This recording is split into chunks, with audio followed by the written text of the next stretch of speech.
வணக்கம் நண்பர்களே. கடவுள் சேவை என்பது அறக்கட்டளையின் சார்பாக இன்றைய ஒரு இறைப்பணிக்கு வந்திருக்கோம். பார்த்தீங்கன்னா சரஸ்வதி அம்மா அவங்களுடைய வளர்ப்பு மகள் புவனேஸ்வரி அவங்களுடைய பேர். வயது 25. இவங்க குடும்ப சூழ்நிலை பார்த்தீங்கன்னா கடந்த ஒரு சில வருஷத்துக்கு முன்னாடி கணவன் மனைவியாக இருக்கும்போது இவங்களுக்கு மேரேஜ் ஆகிடுச்சு. மேரேஜ் ஆகிட்டு இருக்கும்போது ஒரு தீ விபத்தில் இவங்களுக்கு காயங்கள் ஏற்பட்டு உடல் ரொம்ப இதுவாகிடுச்சு. இந்த நிலவரத்தில் அவங்க கணவர் விட்டுட்டு போயிட்டாரு. இப்போ இவங்களுக்கு ட்ரீட்மெண்ட் போயிட்டு இருக்கு. ஸ்டான்லி தான் ட்ரீட்மெண்ட் பார்த்துட்டு கையெல்லாம் இப்போ பார்த்தீங்கன்னா அவங்களுக்கு தெரியும், ஃபுல்லாக கை ரெண்டுமே இதுவாகிடுச்சு. இது இல்லாமல் ஒரு பக்கம் பாதி அப்படியே வந்துடுச்சு. இந்த நிலவரத்தில் இருக்காங்க. அம்மா பார்த்தீங்கன்னா வீட்டு வேலை இருந்ததுன்னா செஞ்சு அப்படியே வாழ்வாதாரத்தை நடத்திட்டு இருக்காங்க. இப்போ இவங்களுக்கும் கணவர் விட்டுட்டு போயிட்டாரு. அவங்க கணவர் பார்த்தீங்கன்னா போன வருஷம் ஜனவரி மாதம், இந்த வருஷம் ஜனவரி 10ஆம் தேதி தான் இறந்தாங்க. ஒரு வருஷம் ஆக போகுது.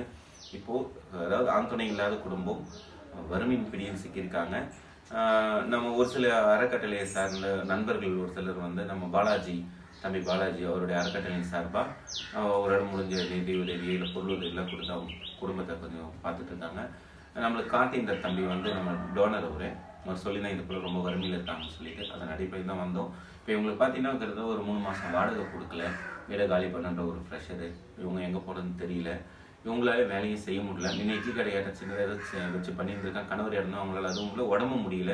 இவங்க இப்போ என்ன கேட்கணும், யாருன்னா வீட்டு வேலை எதனா கொடுத்தா நல்லா இருக்கேன், பொருளாதாரத்தை சரி பண்ணின்னு கேட்டிருக்காங்க. ரெண்டாவது இப்போ அவங்களுக்கு சாப்பிட்றதுக்கு கூட பெருசாக அரிசி எதுவுமே இல்லை. தம்பி பாலாஜி கொடுத்தது தான் அப்படி வச்சு வாழ்க்கை ஓட்டிகிட்டு இருக்காங்க. நீங்கள் எதனா பண்ணணும்னா நம்மளையும் கேட்டிருக்காங்க.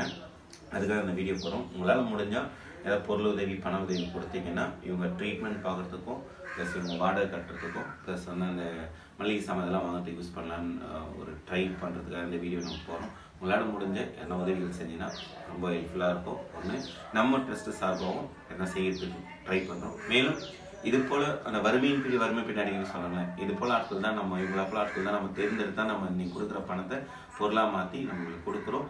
உங்களால் முடிஞ்ச உதவிகள் செஞ்சீங்கன்னா குடும்பத்தை மீட்டெடுக்க ஒரு ஹெல்ப்ஃபுல்லாக இருக்கும். இடம் பார்த்தீங்கன்னா செங்குன்றம் பாலவயல் புதுநகர் 2வது தெருவில் அவங்க வசிச்சுட்டு இருக்காங்க. தகவலை ஷேர் பண்ணிக்கிறேன். மேலும் நமது இறைப்பணியானது தொடரும். நன்றி.